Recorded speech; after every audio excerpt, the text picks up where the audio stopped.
By the fire's glow, the truth is always revealed. Welcome to the Fireside Casebook. The Highland winter had settled over Lochdubh like a wet woolen blanket that had been left out in the rain and then frozen solid. It was the kind of January morning that made a man wonder if the sun had simply retired and moved to the south of France. Police Constable Hamish Macbeth was currently engaged in his favourite form of police work, avoiding it. He sat in the kitchen of the police station, his long, lanky frame draped over a chair that had seen better decades.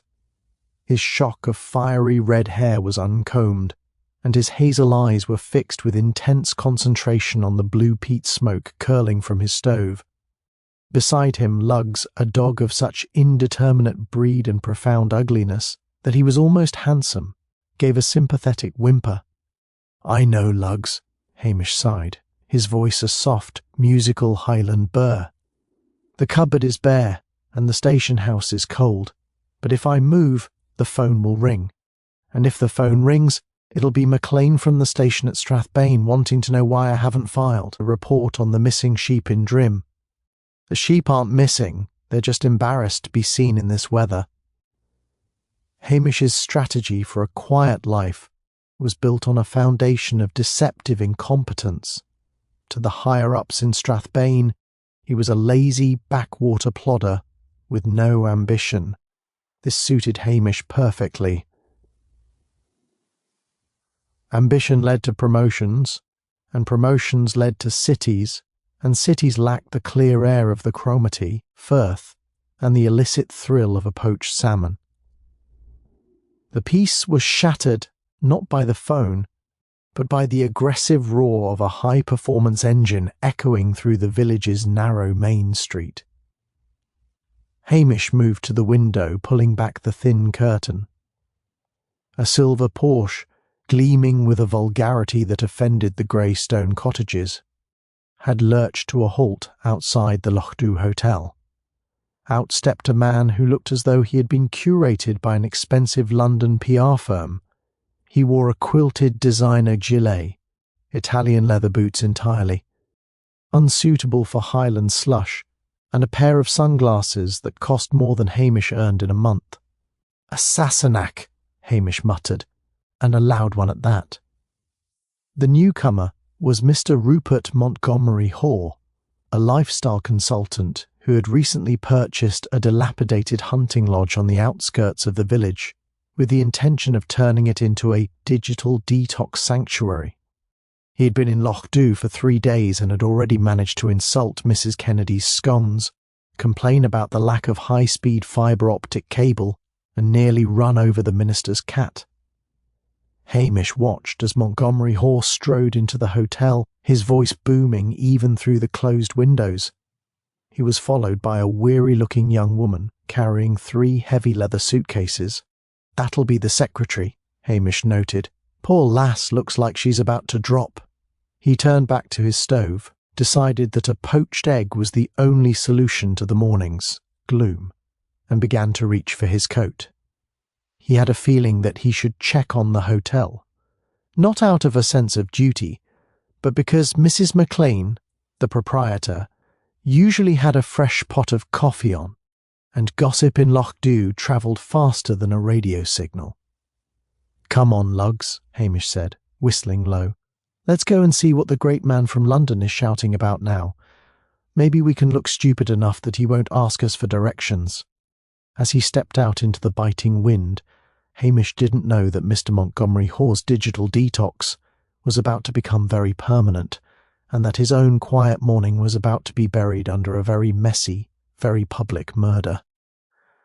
The interior of the Lochdubh Hotel was a sanctuary of dark wood, the smell of floor wax, and the faint, persistent aroma of fried kippers. Mrs. McLean, a woman whose face was a map of Highland stoicism, was behind the small bar, polishing a glass with a vigour that suggested she was trying to rub the crystal out of existence. "He's in a state again, Hamish," she whispered, nodding toward the residents' lounge, demanding artisan sourdough. "I told him he could have a bap or a slice of Hovis, and he looked at me as if I'd offered him a bowl of arsenic. Hamish leaned against the bar, his tall frame slouching to minimize his height. "The English are very sensitive about their bread, Mrs. McLean. It's a well-known medical condition." He glanced toward the lounge where Rupert Montgomery Hall was audibly berating his secretary, Penny. "I don't care if the signal is quaint, Penelope. I have a live stream scheduled for noon. How am I supposed to disrupt the wellness industry if I can't even upload a reel of myself breathing?" Hamish sighed, reaching for the mug of coffee Mrs. McLean had set out for him. He had just taken a restorative sip when a sudden, jarring silence fell over the hotel. It wasn't a peaceful silence. It was the kind of vacuum that precedes a thunderclap. The silence lasted perhaps 10 seconds before it was shattered by a sound that made Hamish's skin crawl. A long, wet, gargling shriek that ended in a heavy thud. It hadn't come from the lounge, but from the rear of the hotel, near the newly installed Nordic Wellness Suite, which was actually an old pantry Rupert had bullied Mrs. McLean into converting. "Bless me," Mrs. McLean gasped, her hand flying to her throat. Hamish was moving before he realized it, his deceptive lethargy vanishing into a long-strided sprint. Lugs followed, his claws clicking rhythmically on the linoleum. They reached the hallway leading to the suite. The door to the sauna was standing slightly ajar, a thick, herbal-scented steam billowing out into the corridor. Standing by the door was Penny, the secretary. Her face was the colour of a Highland mist, and she was pointing a trembling finger into the steam. Hamish stepped inside, squinting against the heat. The wellness suite was small, cramped, and smelled aggressively of eucalyptus and damp cedar. There, sprawled across the lower, wooden bench in a way that was profoundly undignified, was Rupert Montgomery Hall. He was not wearing his designer gilet. He was wearing a very small, very tight pair of leopard print swim trunks. His face was a startling shade of eggplant purple, and his eyes were fixed on the ceiling in an expression of eternal outrage. Most bizarrely, his head was resting inside a large, decorative wooden bucket filled with what appeared to be a thick green sludge. Is he having a nap?" Penny whispered from the doorway, her voice cracking. Hamish knelt beside the body, ignoring the beads of sweat immediately forming on his forehead. He checked for a pulse, though he knew it was a formality. Rupert was cold, or as cold as a man could be in a room set to 80 degrees. "He's dead, lass," Hamish said softly. He looked at the bucket. "What is this green stuff?" "It's his revitalizing seaweed and kale facial mask," Penny sobbed. "He insists on doing it every morning. He says it draws out the toxins of the modern world." "Well," Hamish muttered, looking at the way the bucket had been positioned, "it seems the modern world won this round." He stood up, his eyes scanning the tiny room. A heavy wooden bar, used to latch the door from the outside to keep the heat in, was lying on the floor. It shouldn't have been on the floor. And there was a faint, bitter smell underneath the eucalyptus, something sharp and chemical. Hamish's heart sank. A death in the village was always a tragedy, but a death involving a wealthy, loud-mouthed Sassenach in a leopard print swimsuit was a catastrophe. It meant paperwork. It meant questions. And most dreadfully, it meant the arrival of the detectives from Strathbane. "Mrs. McLean," Hamish called out, his voice echoing back from the tiled walls. "Call the surgery and tell Dr. Brodie to get over here." And then he paused, a look of profound annoyance crossing his face, and then call Strathbane. "Tell them we have a situation at the hotel." Luggs let out a low, mournful howl. "I know, Luggs," Hamish grumbled, wiping steam from his eyes. "There goes the rest of the winter. I'll be lucky if I get to eat a hot meal before April." He looked down at Rupert. The man looked ridiculous in death, a final irony for someone so obsessed with his image. Hamish noticed a small blue plastic object tucked partially under the victim's left thigh. It looked like a component of a high-end electronic device. He didn't touch it. He just stood there, a lanky, unkempt figure in a steaming room, already mourning the peace and quiet he knew was about to be obliterated by a red-faced man in a cheap suit. The piece of Lochdubh didn't just break. It was pulverized under the wheels of 2 white and blue police cruisers that screamed into the village an hour later. They fishtailed on the slushy road, narrowly missing a stone wall, and screeched to a halt outside the hotel. Out of the lead car exploded Detective Chief Inspector Blair, a man whose blood pressure appeared to be the only thing keeping him vertical. His face was a permanent shade of overboiled beetroot, and his suit, a cheap polyester blend, looked as though he'd slept in it, possibly in a hedge. Following him, looking significantly more hungover and twice as miserable, was Detective Sergeant Jimmy Anderson. Anderson smelled faintly of stale cigarettes and the previous night's whiskey, a scent that blended unpleasantly with the cold Highland air. "Macbeth!" Blair bellowed, his voice echoing off the hills. He spotted Hamish, standing by the hotel entrance, leaning against a pillar with a look of vacant curiosity. "You great ginger lummox. If I find out you've contaminated this crime scene with your clumsy Highland paws, I'll have you directing traffic in a gale-force wind on the Outer Hebrides." "Good morning, Inspector," Hamish said, his voice a soothing contrast to Blair's roar. "I've touched nothing but the man's pulse, and that was only to confirm he was past help. Lugs here has been keeping guard."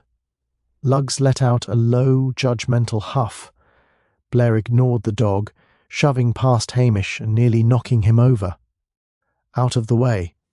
We have a high-profile victim, a London businessman, and I want this wrapped up before the press starts sniffing around. I'm not spending a second night in this godforsaken freezer."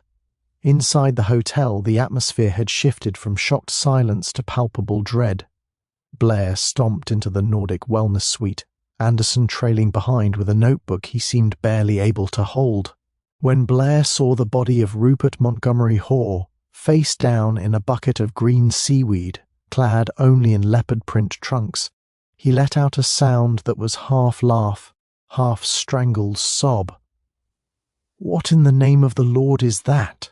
Blair demanded, gesturing wildly at the corpse. "It's a seaweed and kale facial mask, sir," Hamish supplied from the doorway, appearing as though he were merely a passer-by. "And the trunks are, well, I suppose they're fashion." "It's a circus," Blair screamed. "He looks like a salad garnish at a cheap safari park. Anderson, get the photos, and get that girl, the secretary, into a room. I want to know why she didn't stop him from drowning in a bucket of vegetables." "The door was barred from the outside, Inspector," Hamish noted mildly, pointing to the heavy wooden bar lying on the floor. "And the steam was so thick, I doubt she could see her own hand, let alone a man with his head in a pail." Blair spun around, his eyes narrowing. "Don't you try to play detective with me, Macbeth. I know how your tiny mind works. You want this to be a mystery so you can look clever. It's obvious what happened. Some local hooligan thought it would be a right laugh to lock the fancy Sassenach in his own steam box. The victim panicked, slipped, and fell into his own vanity project. It's manslaughter at worst." Blair's gaze swept the hallway and landed on Archie McLean, the hotel's odd job man, who was standing nervously by the kitchen door. Archie was a shy, stuttering lad of 20, with a history of minor poaching and a profound fear of authority. "You!" Blair shouted, pointing a stubby finger. "You're the handyman, aren't you? You fixed this sauna." I put the benches in. Archie stammered, his face turning a ghostly white. "And you don't like Londoners coming up here telling you how to do your job, do you? You thought you'd give him a Highland welcome by barring the door? A little prank that went wrong?" "No, sir. I was in the cellar, bleeding the radiators." "Likely story," Blair sneered. Anderson, take this boy to the back of the car. We'll see how his memory improves after an hour in the Strathbane holding cells. He's our man. Case closed. I'll have the report written by dinner. Inspector, Hamish said softly, Archie wouldn't hurt a fly. Besides, there's a small piece of blue plastic under the body that doesn't seem to belong to a sauna or a bucket. And there's a smell, a bit like bitter almonds, hidden under the seaweed. Blair stepped into Hamish's personal space, his breath smelling of peppermint and rage. Listen to me, you useless peasant. I am a detective chief inspector. You are a village bobby who can't even keep his own dog on a lead. I don't care about blue plastic, and I don't care about smells. I have a suspect, I have a motive, local resentment, and I have a body. Now go and make yourself useful. Go and find me a sandwich. A real sandwich, not some Highland oatcake nonsense. Blair turned his back, already barking orders at the forensic team that was just arriving. Hamish stood in the hallway, his face a mask of dull-witted obedience, but behind his hazel eyes, the wheels were turning. He knew Archie hadn't done it. Archie was too clumsy to bar a door without making enough noise to wake the dead. And that smell, the bitter almonds. Cyanide? Or something more modern? Come on, Lugs, Hamish whispered, as Archie was led out in.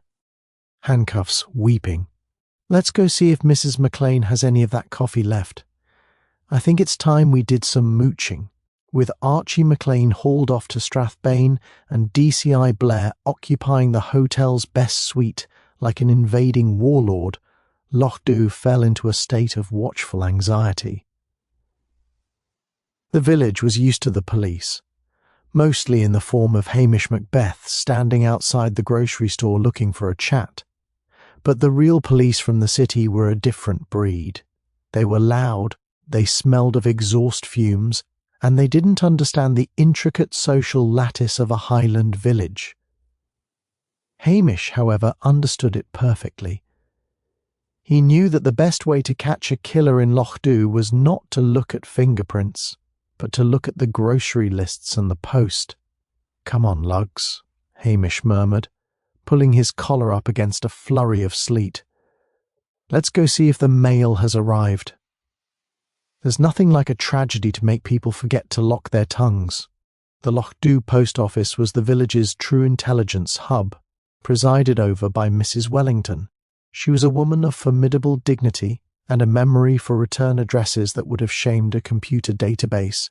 When Hamish entered, the bell gave its familiar cheerful tinkle, and he immediately adopted his most vacant, aimless expression. "Oh, hello, Hamish," Mrs. Wellington said, peering over her spectacles. "I suppose you'll hear about that poor boy Archie. A terrible mistake. Archie hasn't the wit to murder a haddock, let alone a man from London. Aye. It's a sad business, Mrs. Wellington," Hamish said, leaning heavily against the counter. He looked longingly at a display of shortbread, and me with no breakfast having to guard a steaming sauna all morning. My stomach thinks my throat's been cut. Mrs. Wellington sighed, reached into a jar, and handed him 2 thick, buttery biscuits. "You're a shiftless man, Hamish Macbeth, but you have a good heart. What do you want to know?" "That Mr. Montgomery Haw," Hamish began, his mouth full of shortbread. "He was a man for the digital things, they say. Did he get much through the post? Gadgets and the like?" "Gadgets?" Mrs. Wellington snorted. He had more packages than the rest of the village combined, all with express and urgent stickers. And the letters, not just bills, Hamish, legal letters, from firms in London and Edinburgh. He wasn't just detoxing people, he was suing them. Or they were suing him. He had a temper like a scolded cat on the telephone too. I heard him shouting at someone called the Lion just yesterday. The Lion? Hamish's ears pricked up. "Some business rival, I expect," she said dismissively.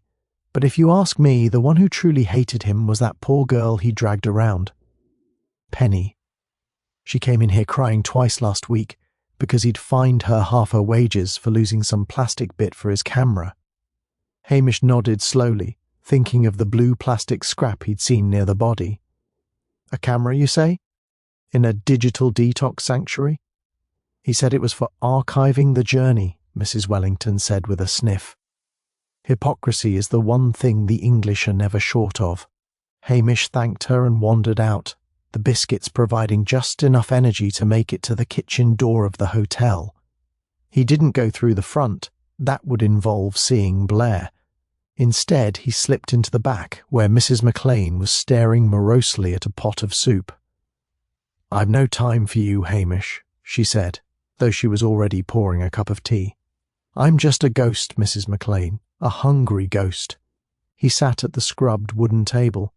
"That Penny lass, is she still in her room? The detectives let her go after an hour of shouting. She's up there now packing, says she can't get away from here fast enough. But Hamish—" Mrs. McLean lowered her voice. "I saw her this morning, before the body was found. She was coming out of the laundry room with a bundle of towels. She looked different. Not frightened, just finished. Finished. Like someone who'd finally closed a book she'd been forced to read for too long." Hamish sipped his tea, the warmth spreading through him. "And what about the other guests?" "There was that couple from Glasgow, the ones who do the bird watching." "The Millers?" "They're still here, though they're terrified of that Inspector Blair.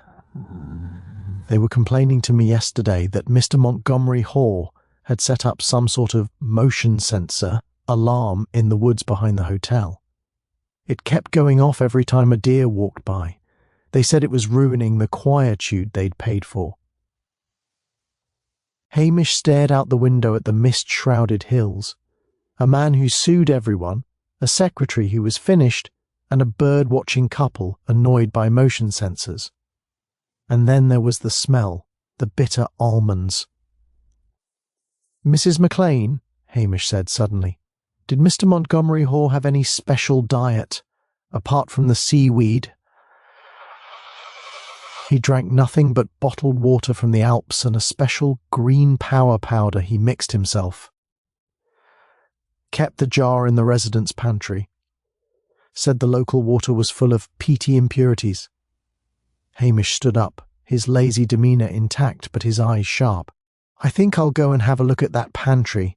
If Blair asks, tell him I'm looking for a lost button from my tunic. He'll believe that. He'll believe anything that makes you look a fool, Hamish," Mrs. McLean said, almost fondly. "Exactly," Hamish whispered. "It's my greatest professional asset." Hamish was in the residence pantry, a small windowless room that smelled of stale crackers and disinfectant, peering into a glass jar filled with a vibrant swamp-coloured powder. He had just unscrewed the lid when the door creaked open. He didn't turn around. The scent of expensive sandalwood and rain-washed wool gave the visitor away before she spoke. "Hamish, are you planning on eating that? Because it looks like something scraped off the bottom of a canal." Hamish straightened his long back, his head nearly brushing a shelf of marmalade. "Priscilla," he said, his voice softening. "Priscilla Halberton Smythe, the daughter of the local landowner, stood in the doorway. She looked, as always, as if she had just stepped out of a high-fashion shoot in the Cairngorms, effortlessly elegant in a tailored tweed jacket and pearls that caught the dim light. "I'm investigating, Priscilla," Hamish said with a defensive twitch of his red eyebrows. "This is Mr. Montgomery Hall's green power powder. It's meant to be full of vitamins, but it smells like a wet dog's bed." Priscilla stepped into the room, bringing a sense of order and sanity that always made Hamish feel simultaneously comforted and hopelessly inadequate. He was a dreadful man, Hamish. "My father had him for dinner last week. Father's always looking for investment advice, and Rupert spent the entire evening explaining why hunting was thematically inconsistent with the soul of the Highlands. Then he tried to sell Father a subscription to a meditation app. He was a busy man, Hamish noted. The postmistress says he was busy suing people too. Mentioned someone called the Lion. Priscilla's eyes sharpened. Leo Standish. Sir Leo. They call him the Lion in the city. He's a venture capitalist with a reputation for devouring small firms. He was Rupert's primary backer until about 6 months ago, when they had a very public, very nasty falling out. Something about Rupert borrowing proprietary tech for his own wellness brand. Tech? Hamish asked, thinking of the blue plastic scrap. In a sauna? Not just tech, Hamish. Surveillance, Priscilla said, her voice dropping. Rupert's digital detox wasn't just about getting people off their phones. He was obsessed with data. He claimed he could track a person's biometric stress levels to prove his methods worked. He had cameras and sensors everywhere. He even had a prototype, a little blue sensor that you're supposed to wear like a patch. It tracks heart rate, skin temperature, and, well, it's quite invasive. Hamish felt a spark of recognition. A little blue patch? About the size of a shilling? Exactly. It syncs to a master server. He was probably using it to gather data on his guests to sell to insurance companies. He was quite the little shark under all that organic kale. Hamish leaned against the pantry shelf, his mind racing. So he wasn't just a nuisance, he was a threat. To Sir Leo and maybe to the guests. Priscilla looked at him, her expression a mix of amusement and genuine concern. You're going to get in trouble, Hamish. Inspector Blair has already told the village that Archie McLean is the culprit. He's currently at the hotel bar, bragging to a reporter from the Strathbane Gazette about his unrivaled instinct for criminal psychology. Blair's instinct is usually about as accurate as a weather forecast in a blackout, Hamish grumbled. He looked at Priscilla, feeling the familiar, painful tug of his heart. Will you be staying for the funeral, or is there a party in London you're missing? Priscilla smiled, a small, enigmatic curve of her lips. I think I'll stay. Lochdubh is far more interesting when there's a murder. And besides, someone has to make sure you don't accidentally solve the case too well and get yourself moved to Glasgow. Hamish felt a flush creep up his neck. I'm just a village bobby, Priscilla. I'm just looking for a bit of peace. You're the most deceptively peaceful man I know, Hamish Macbeth. She turned to leave, but paused at the door. Oh, and Hamish. Check the green power jar again. Rupert was a hypochondriac. He wouldn't have kept his powder in a jar that wasn't hermetically sealed. That lid was remarkably easy to turn. She disappeared into the hallway, leaving the scent of sandalwood behind. Hamish looked back at the jar. She was right. The threads were starting to pull together. The blue sensor, the lion in London, and a jar of powder. That had been opened by someone who wasn't Rupert. But there was still the smell. The bitter almonds. He picked up the jar and took a cautious, tiny sniff. There it was, faint but unmistakable. He quickly replaced the lid. It wasn't just seaweed and kale. Someone had added a toxin of their own, and it hadn't been to revitalize anyone's soul. Thank you, Priscilla, he whispered to the empty room. You've given me enough rope to hang someone. I just hope it's not myself. The residence lounge of the Lochdubh Hotel, usually a place of hushed whispers and the rustle of the Financial Times, had been transformed into a makeshift interrogation room. DCI Blair sat behind a heavy oak table, a glass of the hotel's finest single malt, which he certainly hadn't paid for, resting near his elbow. He was beaming, a sight as unnatural and alarming as a shark wearing a party hat. "It's a masterpiece of detection, Anderson," Blair shouted, ignoring the fact that his sergeant was currently trying to sleep with his eyes open. The motive, revenge. The method, a classic Highland ambush. And the perpetrators, right under our noses. Hamish Macbeth chose that moment to wander in, looking particularly dishevelled. He was carrying a damp, empty burlap sack and smelling faintly of the harbour. "Is there a celebration, Inspector? Did someone find the minister's missing cat?" Blair's face soured instantly. "Keep your feline fantasies to yourself, Macbeth. I've solved your mystery. We're just waiting for the handcuffs to arrive from the car. It's the Millers, the bird watchers from Glasgow." Hamish blinked slowly, his expression one of polite bewilderment. The Millers?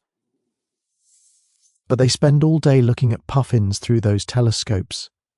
They seem a very peaceful couple. Peaceful? Blair sneered. They're radicals. We searched their room. We found a notebook filled with Montgomery Hawes' movements every time he went for a wellness walk, every time he used that ridiculous sauna, and more. Importantly, we found the blue gizmo Priscilla Halberton Smythe was chirping about. It was tucked right inside the Miller's dog bed. They stole his technology to sell it to the lion, no doubt. Mr. and Mrs. Miller were huddled on a nearby sofa, looking less like radical assassins and more like two people who had been caught in a sudden downpour without an umbrella. Mr. Miller's lower lip was trembling. "We told you," Mr. Miller squeaked. "We were tracking him because he kept walking into the nesting grounds. He was disturbing the great grey shrike. We weren't planning to kill him. We were planning to report him to the Royal Society for the Protection of Birds. Save it for the super," Blair barked. "You saw him go into that sauna, you followed him, you dropped a bit of poison in his kale sludge, and you barred the door. A clean sweep." Hamish walked over to the Miller's dog, a miniature poodle named Fifi, who was currently shivering in Mrs. Miller's arms. He knelt down, ignoring Blair's impatient huffing, and gently patted the dog's head. "A lovely dog, Mrs. Miller," Hamish said softly. "She's been with you all day, I suppose, even in this weather." "Oh no," Mrs. Miller sobbed. "Fifi can't stand the damp. She was at the Paws and Claws salon in Strathbane getting her winter trim. We only picked her up an hour after that poor man was found." Hamish straightened up, his eyes meeting Blair's. "That's interesting, Inspector. If Fifi was in Strathbane until 1 o'clock, how did the blue gizmo get into her bed? The bed was in the hotel room all morning. The Millers were out on the cliffs with their telescopes." Blair's eyes bulged. They must have put it there later, to hide it. But why hide it in a dog bed that was empty and open to any maid coming in to change the towels? Hamish asked, his voice dripping with faux innocence. "And there's another thing. I noticed when I was mooching around the back earlier that the Millers' boots are covered in red clay. There's a lot of red clay up by the bird sanctuary." "Exactly," Blair crowed. "Physical evidence." "Aye," Hamish said, "but the floor of the Nordic Wellness Suite is covered in white lime dust from the recent renovations. There wasn't a single speck of red clay in that sauna, Inspector. Not on the floor, and certainly not on the wooden bar that held the door shut. Whoever barred that door had very clean boots. Or," he paused, "they weren't wearing boots at all." The silence in the room was heavy. Blair looked from the Millers to Hamish, his face transitioning from beetroot to a dangerous shade of plum. "Are you telling me," Blair hissed, "that my lead suspects are innocent because of dog grooming and mud?" "I'm just saying it's a puzzle, sir," Hamish said, retreating toward the door. "A real head-scratcher. It's almost as if someone wanted you to find that blue sensor in the dog bed. Someone who knew the Millers were out of the room, and that you'd be looking for a high-tech motive." "Get out!" Blair screamed, throwing his notebook at Hamish's head. Hamish ducked with practiced ease. "Get out and find me a real clue, or I'll have you guarding a turnip field in the dark." Hamish slipped out into the hallway, lugs at his heels. The red herring had been successfully gutted. The Millers were too focused on birds to care about the lion, and Penny was too exhausted to plant evidence. As he walked toward the kitchen, Hamish's mind returned to the smell of bitter almonds. It wasn't in the seaweed powder anymore. He'd checked. The jar had been swapped. Someone in the hotel was moving very fast, and they were playing Blair like a cheap fiddle. "It's not about the money, Lugs," Hamish whispered as they reached the back door. "It's about something much smaller, something petty." The rain had turned into a relentless, icy sleet that rattled against the windows of the police station like handfuls of gravel. Inside, Hamish Macbeth was engaged in a delicate operation, attempting to toast a piece of thick-cut bread over the glowing peat of his stove without dropping it into the ashes. Luggs watched the bread with the intensity of a diamond thief. "It's not right, Luggs," Hamish murmured, the orange light of the fire dancing in his eyes. "Blair thinks it's a high-stakes corporate assassination. He's dreaming of MI5 and international spies because it makes him feel like a big man. But Rupert Montgomery Hall wasn't a big man. He was a small man with a big bank account and a loud voice." Hamish pulled the toast back. It was perfectly charred. He spread a thick layer of salty butter on it and took a bite, closing his eyes as the warmth hit him. His mind, however, remained in the cold wellness suite of the Lochdubh hotel. He thought about the blue sensor. Priscilla had said it was for biometrics, but Hamish had noticed something when he turned it over in the pantry earlier. A tiny pin-pricked hole that looked remarkably like a microphone. Rupert hadn't just been tracking heart rates, he'd been recording. "Digital detox," Hamish whispered through a mouthful of toast. He wasn't helping people get off the internet. He was gathering content for his next act. He was going to expose the real Highlands. Earlier that afternoon, Hamish had slipped back into the hotel while Blair was busy shouting at a delivery driver. He had managed to have a quiet word with the hotel's cleaner, Jessie, a woman who saw everything and said nothing unless there was a cup of tea involved. "He was always filming, Hamish," Jessie had whispered, her eyes darting toward the stairs. "Not with a big camera. With little things. Buttons on his jacket, bits on his desk.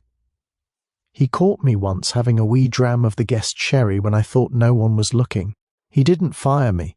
He just smiled, that awful white-teethed smile, and said I'd be a fascinating case study in rural alcoholism for his new documentary."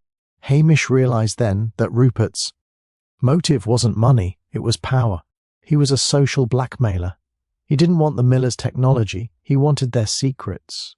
He'd probably recorded them saying something disparaging about the RSPB, or perhaps something even more scandalous in the privacy of their room. But why Penny? Why did the secretary look so finished? Hamish reached into his pocket and pulled out a crumpled piece of paper he'd fished out of the bin in the residence lounge. It was a fragment of a contract. All personal correspondence, diaries, and digital footprints created during the period of employment remain the sole intellectual property of Montgomery Hall Ventures. Rupert wasn't just Penny's boss. He owned her. He had been planning to publish her private struggles with depression, the very toxins he claimed to be curing, as a marketing tool for his new book. It was a petty, cruel, and deeply personal violation. But Penny didn't have the cyanide, Hamish mused, staring into the fire, and she certainly didn't have the strength to bar that door and get back to the laundry room in 30 seconds. The bitter smell of almonds, it hadn't come from the seaweed powder. Hamish remembered the smell of the wellness suite again. It hadn't just been eucalyptus, it had been the smell of the cleaning fluid Jessie used on the brass fittings. Hamish stood up so abruptly that Luggs jumped. "The almond scent, it's in the old Highland brass polish Mrs. McLean insists on using. But it's not just polish, is it? It's an old recipe. My granda used to say the old stuff had enough arsenic and cyanide in it to kill a horse if you didn't vent the room." The realization hit him like a Highland gale. The murder wasn't a high-tech execution. It was a low-tech accident choreographed by someone who knew the hotel's routines better than anyone. Someone who knew that if you mixed the polish with the acidic green power powder and heated it in a closed sauna, it wouldn't just clean the brass, it would create a lethal gas. The killer wasn't an outsider. It was someone who had been helpful, someone who had been invisible. "And they didn't do it for the money, Luggs," Hamish said, reaching for his cap and the heavy police cape. "They did it because Rupert Montgomery Hall was going to ruin the one thing this village has left, its dignity." He looked at the door. He knew who it was now. It was someone Blair would never suspect because Blair didn't think people in Lochdubh were capable of anything more complex than poaching a salmon. "I need to set a trap," Hamish muttered, his face hardening, "before Blair arrests Archie McLean for good and ruins another life." The sleet was turning back into snow, large white flakes beginning to bury the village in a deceptive layer of purity. Hamish stepped out into the night, a lanky shadow against the white, ready to play the fool one last time. His snow was now falling in earnest, transforming Lochdubh into a silent, whitewashed postcard. Inside the hotel, the atmosphere was as thick as Mrs. McLean's pea soup, but considerably less nourishing. DCI Blair had retired to the bar to celebrate his impending triumph with several large whiskies, leaving the rest of the hotel guests and staff in a state of suspended animation. Hamish Macbeth entered through the kitchen door, shaking snow from his heavy cape like a wet collie. He looked more tired and vacuous than usual. His eyes were slightly glazed, and he carried a small battered cardboard box with the sort of exaggerated care one might give to a crate of nitroglycerine. "Back again, Macbeth?" Mrs. McLean said, though her voice lacked its usual sharp edge. She was sitting at the kitchen table, polishing a silver teapot with the old Highland brass polish Hamish had noted earlier. The smell of bitter almonds was faint but present. "I thought the inspector told you to go and count sheep." "He did, Mrs. McLean, he did," Hamish said, sighing as he sat down. He placed the box on the table. "But I'm afraid I've gone and done something very stupid, even for me." Mrs. McLean paused her polishing. "And what would that be?" "Well," Hamish said, leaning in and lowering his voice to a conspiratorial whisper, "you know that blue plastic bit the Millers were supposed to have stolen? The biometric sensor? What about it? It wasn't just a sensor. It turns out it was a high-tech recording device. Priscilla, Miss Halberton Smythe, showed me how to activate the secondary drive. It's been recording everything, not just heartbeats, but sound, voices." The teapot slipped slightly in Mrs. McLean's hand. "Voices? Aye. It seems Mr. Montgomery Hall was a very suspicious man. He had the thing set to record any loud noises or sudden changes in temperature. I've been listening to the file on my little laptop at the station." Hamish shook his head, looking profoundly troubled. "The quality is poor because of the steam, mind you. It sounds like a ghost talking underwater, but you can hear the door being barred, and just before that, you can hear a voice." The kitchen was silent, save for the ticking of the grandfather clock in the hallway, and the distant, muffled roar of Blair's laughter from the bar. "What does the voice say?" Mrs. McLean asked. Her face was a mask of calm, but Hamish noticed her fingers were gripping the teapot so hard the knuckles were white. "It's hard to tell," Hamish lied, his voice a masterpiece of Highland uncertainty. "It sounds like a woman's voice, or maybe a high-pitched man's. It says something about the secrets. I need to run it through one of those digital enhancement programs the city police have. But the inspector, well, he's in such a fine mood. I didn't want to ruin it by telling him I found evidence that might prove he's arrested the wrong person." "You haven't shown it to him?" "Not yet. I need to be sure. I've left the master unit, the big black box it syncs to, in the wellness suite. I thought if I played the recording back in the sauna, I could compare the echoes and be certain of the words. It's a scientific method I read about in a magazine." Hamish stood up, looking remarkably pleased with his own perceived brilliance. "I'm going to go and set it up now. I'll leave it running for an hour to calibrate to the humidity. Then I'll have to bring Blair in." "But the sauna is a crime scene, Hamish," Mrs. McLean said softly. "The tape is still across the door." "Oh, Blair doesn't care about that now. He's already written the arrest warrant for Archie. No one's going near that room tonight. Everyone's too scared of the ghost of the Sassenach." Hamish headed toward the hallway. "I'll just pop it in there and come back for a cup of that tea. I'll be back in 10 minutes. Hamish didn't go to the sauna. Instead, he slipped into the darkened residence lounge, which shared a thin lath and plaster wall with the wellness suite. He sat in the dark, Lugs resting his heavy head on Hamish's knee. He hadn't left a recording device. He had left a small, battery-operated kitchen timer inside a black pencil case, tucked under the wooden bench where the green power powder had once sat. He waited. 5 minutes passed. Then 10. Then the floorboards in the hallway creaked. It wasn't the heavy boot-stomping gait of DCI Blair, nor the rhythmic clicking of Penny's heels. It was a soft, sliding step, the step of someone who knew exactly which boards groaned and which were silent. The door to the wellness suite opened with a faint whine. Hamish held his breath. He heard the sound of someone rummaging under the benches, their breathing coming in short, ragged gasps. "Where is it?" a voice whispered, a voice full of a desperate, cold fury. "Where is the bloody thing?" Hamish rose from his chair, his long shadow stretching across the lounge floor.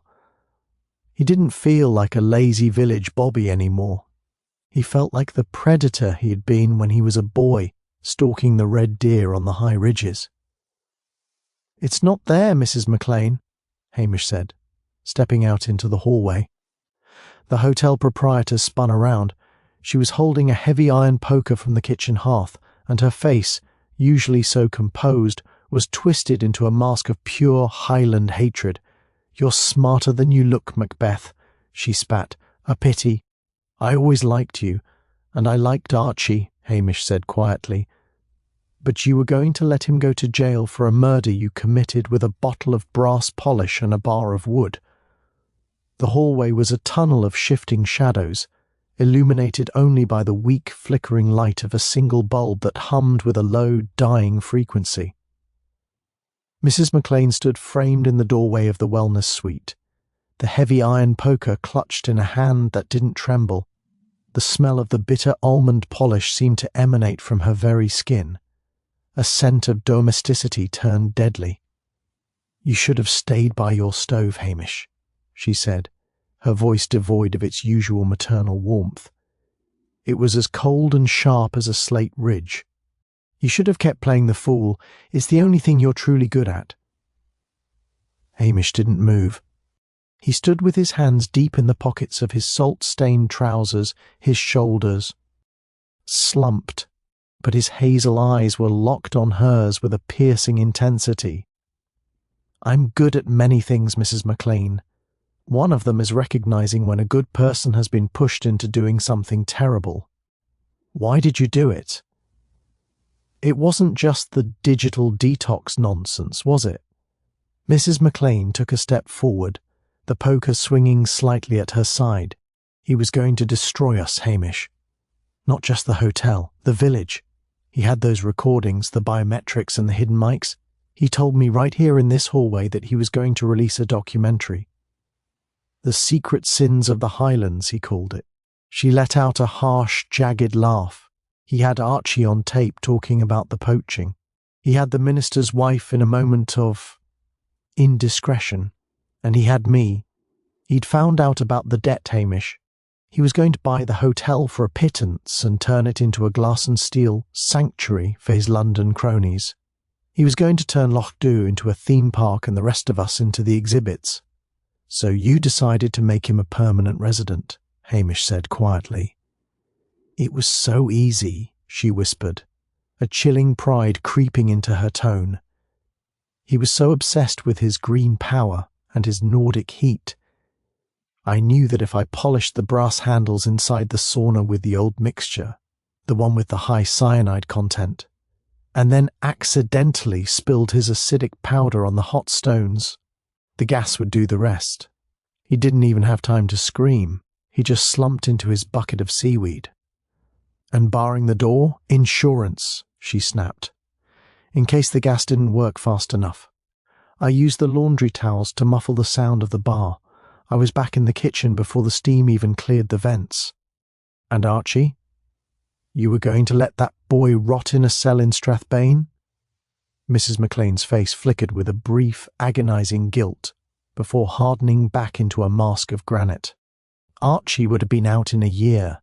Manslaughter. I'd have seen." His mother was looked after. It was a small price to pay to keep this village from being torn apart by that vulture. She suddenly lunged. For a woman of her age and stature, she moved with a terrifying, desperate speed. The iron poker whistled through the air, aimed directly at Hamish's skull. Hamish didn't retreat. In a move that would have stunned DCI Blair, his deceptive lethargy vanished. He pivoted on his heel with the grace of a Highland dancer, the iron bar missing his ear by a fraction of an inch and thudding into the wooden door frame with a bone-jarring crack.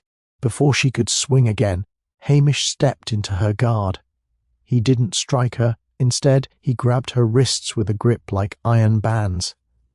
He was nearly a foot taller than her, and for the first time, the sheer physical power he usually kept hidden was on full display. "Enough, Elspeth," Hamish growled, using her Christian name for the first time in years. "It's over." Mrs. McLean struggled for a moment, her breath coming in ragged, sobbing gasps, before the fight suddenly went out of her. The poker clattered to the floor. She slumped against him, not as a killer, but as a tired, broken woman who had tried to hold back the tide with a broom. Lugs, who had been crouched and ready to spring, let out a low, mournful whine and sat back on his haunches. "You can't prove it, Hamish," she sobbed into his chest.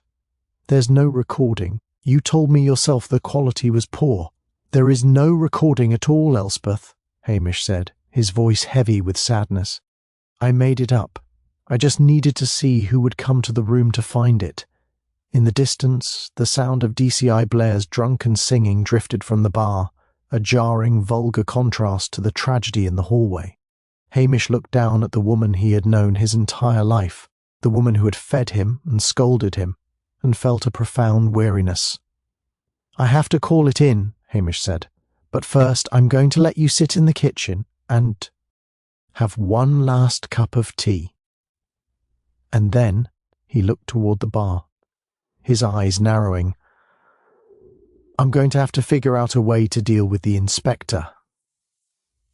The kitchen of the Lochdubh Hotel was thick with the scent of brewing tea and the heavy, unspoken weight of a life about to be dismantled. Mrs. McLean sat at the wooden table, her hands cradling a mug of tea as if it were the only thing keeping her from floating away into the Highland mist. Hamish stood by the window, watching the snow bury the evidence of the night's struggle. The peace was shattered by the swinging of the double doors. DCI Blair marched in, smelling of expensive whiskey and cheap tobacco, his face a triumphant shade of magenta. "There you are, Macbeth.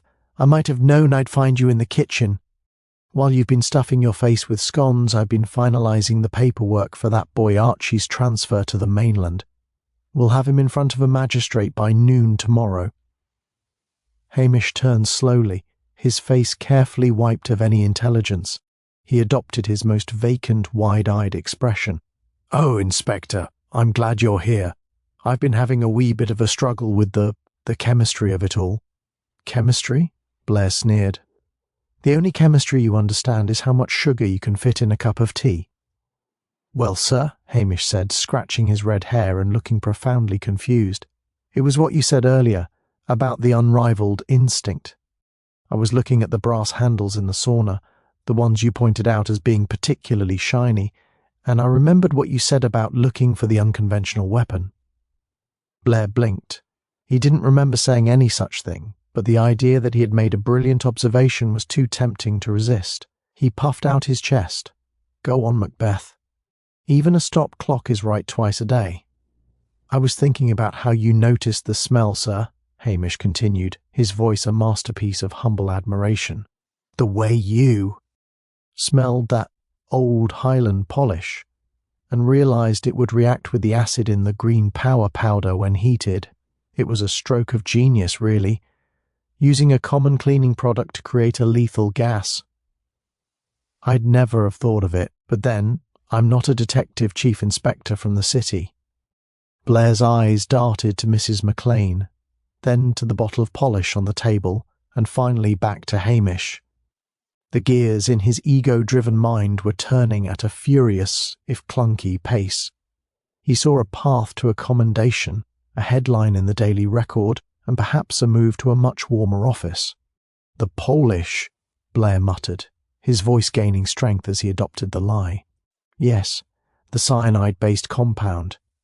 I noticed it the moment I stepped into the room. The discoloration on the brass, the way it reacted with the steam. I was merely waiting for the right moment to confront the culprit." He turned his gaze on Mrs. McLean, who looked up with a weary, knowing smile. She understood the game. She knew Hamish was saving himself from a promotion and ensuring Archie's freedom in the only way possible, by feeding Blair's insatiable vanity. "Mrs. McLean," Blair barked, stepping forward and pulling a pair of handcuffs from his belt. "I am arresting you for the murder of Rupert Montgomery Hall. Your accidental chemical reaction didn't fool me for a second." Mrs. McLean stood up with dignity. "I suppose it didn't, Inspector. You are quite the detective." Hamish leaned against the counter, a look of profound relief washing over him. "It's a masterclass, sir, truly. I'll just go and call the station to tell them to release Archie. I'm sure you'll want to write the report yourself, so as not to miss any of the technical details about the chemical properties. I'd only muck it up with my poor spelling." Yes, Blair said, already envisioning the press conference. "I'll write it." "You're too slow with a pen, Macbeth. Anderson, get in here. We've got a confession to." "Process." Sergeant Anderson shuffled in, looking even more hungover than before. He looked at the scene, the handcuffs, the polish, and Hamish's blank face, and gave a small, perceptive nod. He'd seen this play before. As Blair led Mrs. McLean away, he stopped at the door and pointed a stubby finger at Hamish. "And don't think this means you're off the hook for that missing sheep report, Macbeth. Just because I solved the case of the decade doesn't mean you can slack off." "No, sir," Hamish said, suppressing a smile. "I'll get right on that, sir, as soon as I've finished my tea." The hotel doors closed, and the silence returned to the kitchen. Hamish stood alone with Lugs, the only sound the distant fading siren of the police car heading toward the main road. "Well, Lugs," Hamish whispered, patting the dog's rough head. "Archie is going home, the village is safe from digital detox, and I'm still just a useless, lazy village bobby. I think that calls for a celebration." He reached into the pantry and pulled out a tin of high-quality shortbread that Mrs. McLean had hidden behind the flour. It was a small, petty theft, but in the Highlands it was the best kind of victory. The great snow of January, as the locals were already calling it, had finally ceased. The sky over Lochdubh was now a piercing, crystalline blue, and the mountains stood like jagged teeth of white quartz against the horizon. The village was muffled, the only sound being the rhythmic thwack-thwack of shovels against stone and the occasional distant bleat of a confused sheep. Inside the police station, the stove was roaring. A pot of venison stew, the origins of which were best left unquestioned, simmered gently, filling the room with a scent that made Lug's tail thump a steady beat against the floorboards. Hamish Macbeth sat in his favourite chair, a tattered copy of a fishing magazine in his lap, though his eyes were fixed on the window. A familiar figure was trudging through the snow toward the... It was Archie McLean. The boy looked thinner, his face pale from his brief stay in the cells at Strathbane, but he was wearing his old work jacket and carried a small, heavy parcel. Hamish met him at the door. "Archie, it's good to see you back where you belong. I wanted to say thank you, Hamish," Archie stammered, his eyes downcast. "The inspector, he told everyone how he'd trapped Mrs. McLean, but my mother says you were the one who really looked at the boots and the mud." Hamish waved a hand dismissively, his face a mask of humble ignorance. "I just do as I'm told, Archie. Inspector Blair is a man of great imagination. It was his brilliance that saw through the chemistry. I'm just glad you're out of there. How is your mother?" "She's well. She sent this." Archie handed over the parcel. It was a side of smoked salmon. cured in the old way with peat smoke and oak chips. She said it's for the dog, since he was guarding the hotel. Hamish's eyes twinkled. Lugs will be very grateful, and I might have a small nibble myself just to make sure it's not gone off. As Archie headed back toward the village, another visitor appeared. Priscilla's Land Rover rumbled to a halt outside. She didn't get out but rolled down the window as Hamish approached. "I've just come from Strathbane," she said, her breath fogging in the cold air. "The news is all about DCI Blair. He's being hailed as the Sherlock of the Highlands. They're talking about moving him to a desk job at headquarters in Edinburgh to oversee forensic modernisation." Hamish leaned against the car door, a look of profound satisfaction on his face. "Is that a fact? Edinburgh is a fine city, plenty of museums for a man of his culture."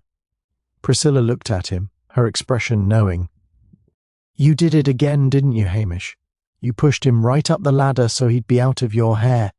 But what about Mrs. McLean? The village feels different without her." Hamish's smile faded slightly. "It's a tragedy, Priscilla. She loved this place so much she thought she had to kill for it. The hotel has been bought by a nice couple from Inverness, quiet people who like bird watching, no digital detox, and no hidden microphones. And the secretary? Penny. I heard she went back to London with enough money from the estate to start her own little business," Hamish said. "It seems Rupert's intellectual property clauses didn't hold up once he was deceased, and his business practices were exposed." Priscilla lingered for a moment, her gaze softening. "You could have been that Sherlock, Hamish. You could be in a warm office in Edinburgh, wearing a suit that actually fits." Hamish looked past her, toward the white-capped peaks and the dark, cold waters of the loch, and missed the first run of the salmon or the smell of the peat on a winter's night. "No, Priscilla.